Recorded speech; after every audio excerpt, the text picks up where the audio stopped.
Hello there everyone, welcome to the channel if you're new, welcome back if you aren't. I am EDJ, and yeah, we are in the final episode of Napoleon in Egypt by Extra History. Probably Napoleon in his most unhinged, trying to pretend to be like Muslim, wearing turbans, having these like fantasies of being like a god or like conquering everything like he's Alexander the Great. Just yeah, if what he's been saying these past few videos are true, Napoleon's probably the most unhinged he's ever been when he was in Egypt. But well, we'll see how it ends. He just straight up left. He abandoned everyone in Egypt. Look, I like Napoleon, but doesn't mean I defend his his mistakes. Like, yeah, he did a lot of things in Egypt that I don't agree with at all. Yeah. Either way, let's watch how this all ends. Let's watch Napoleon. His pants are full of you-know-what in Egypt. Cairo, August 1799. That Corsican runt! General Kleber shouts as he storms into the meeting with his generals. In his hand, he clutches a long letter from Bonaparte. It informs him that he's now in charge of the French forces in Egypt and offers detailed instructions for running the occupation. Napoleon, he's just learned, has returned to France, leaving Kleber with a deteriorating military situation. The British are preparing a land force, the Arabs are in open revolt, and the French army is undersupplied, depleted, and plague-stricken. Summarizing the situation, he tells his staff, "That bugger has deserted us with his breeches full of shit. When we get back to Europe, we'll rub it in his face." But none of them will dare do so, for Napoleon is only 3 months away from ruling France, and Kleber won't make it back to Europe at all.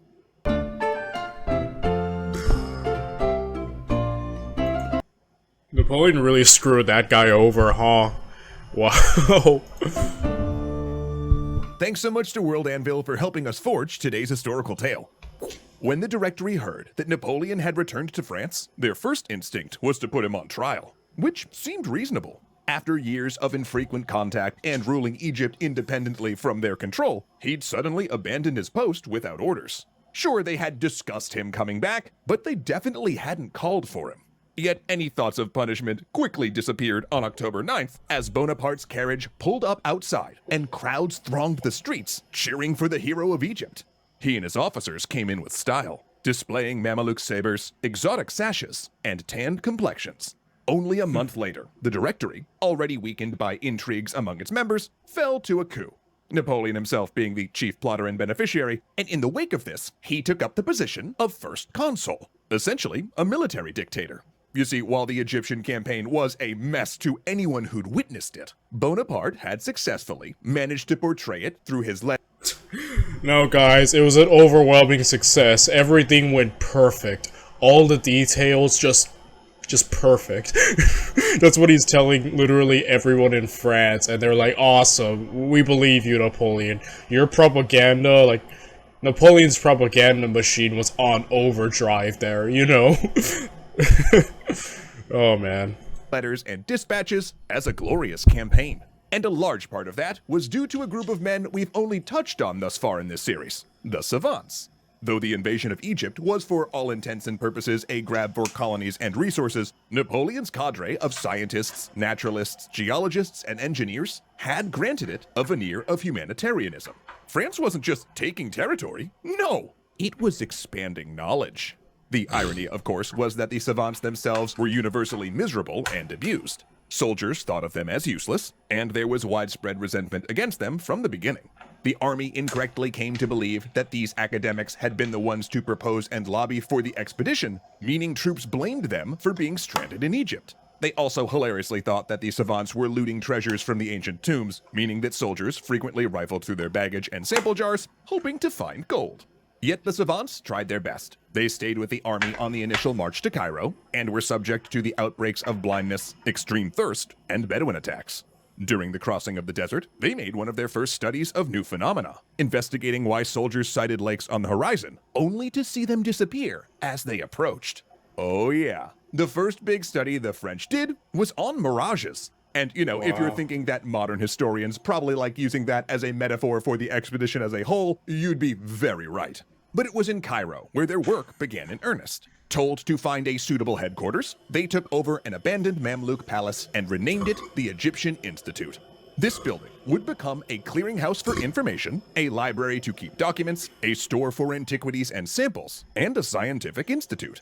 Savants would gather in the palace's former harems for lectures, as they presented their findings via formal papers on everything from taxonomy of Egyptian wildlife to research into mummification.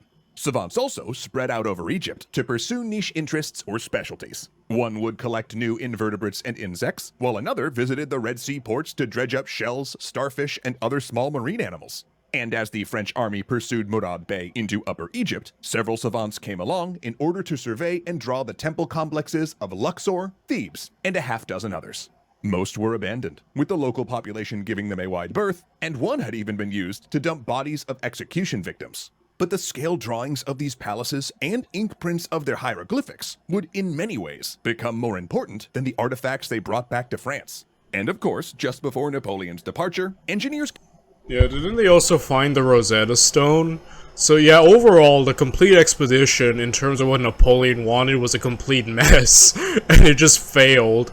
But like I said in the first part of this series, in the first video, that this may have been a failure for Napoleon, but it was a success for history, because, you know, so much history and knowledge was uncovered, basically the birth of Egyptology, you know, and there's just so much that came from this in terms of, like, culture and science and history that, you know, yeah, even Napoleon's failures are super important in history.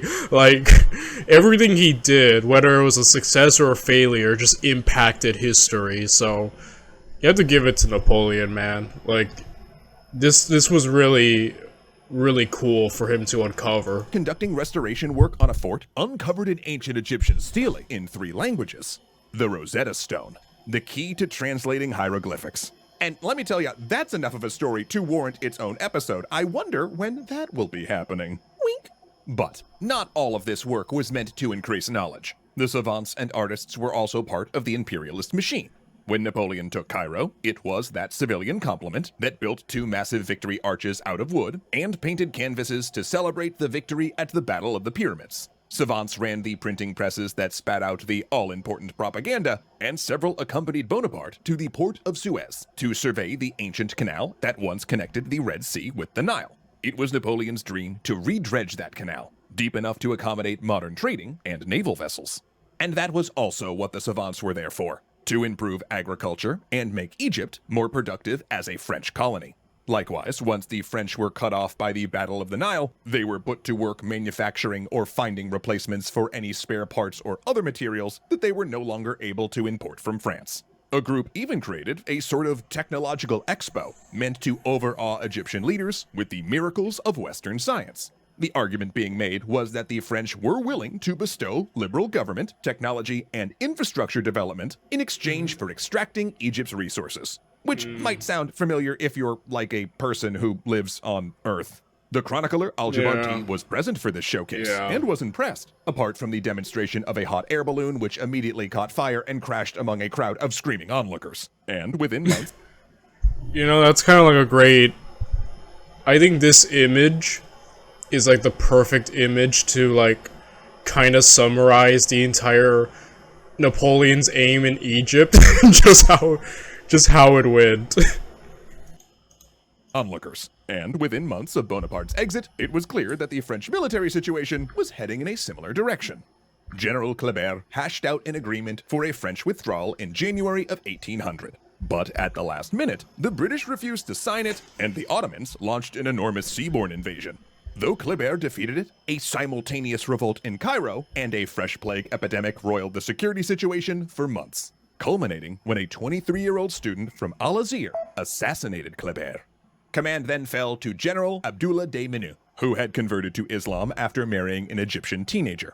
Menou, still unrealistically optimistic about the possibilities of a French colony in Egypt, dragged the occupation out for another year before a British Ottoman force defeated him in Alexandria. Always dismissive of the savants, Menu did not object when the British insisted that, as part of the surrender, they would hand over all Egyptian antiquities to be taken to the British Museum. Now, originally, the British also insisted that all the savants' notes and drawings also be surrendered, but after the academics threatened to destroy the documents rather than turn them over, they were allowed to keep them. And these drawings, impressions, and studies would later be compiled into 37 volumes to make up the book Description of Egypt, at the time the largest book in the world. Its enormously detailed prints would, in particular, influence the exoticized Western view of Egypt up until the modern day. Though that wasn't the savants' only legacy, their Egyptian Institute still exists as a center of Egyptology in Cairo today.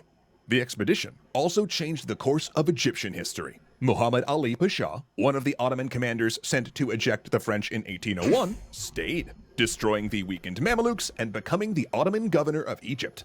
Having witnessed French power, he, along with other Middle Eastern governments, embarked on a plan of reform and modernization, and his family would govern the country until a revolutionary coup gained Egypt full independence in 1952.